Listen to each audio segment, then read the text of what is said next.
Hello guys, also having issues on connecting a Raspberry Pico W to a Homewizard P1 in your smart meter? Then have a look on how I managed to get it working. Let me quickly show where my dongle is located. It is connected from the utility smart meter with an extension cord and two RJ12 connectors. And I have a separate power supply to make it work.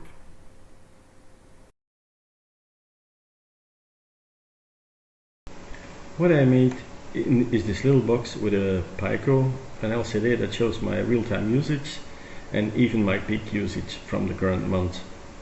The LED is green if my solar cells produce more than what I consume. It turns blue if my consumption is more, and it even turns red on occasion when I am over the previous peak of the month. Okay, let's see what the trick is. In general, the internet and even AI will tell you to use the library requests. So you have to load that library.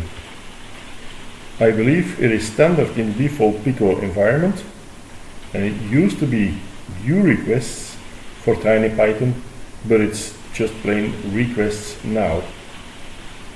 And then the important part is to not use requests.content, but load only chunks at a time by the loop, as you can see here. I did 16 bytes at a time. It worked also with 32 bytes, but then less of the return was being able to be loaded, and I had to make less test loops because of that. Add every chunk to the overall answer of the dongle, and in my case it did not allow to do that for the full string, but almost until the end. After that I could of course look for the field I needed, in this case active power W, and from there I could get the actual value as you see here.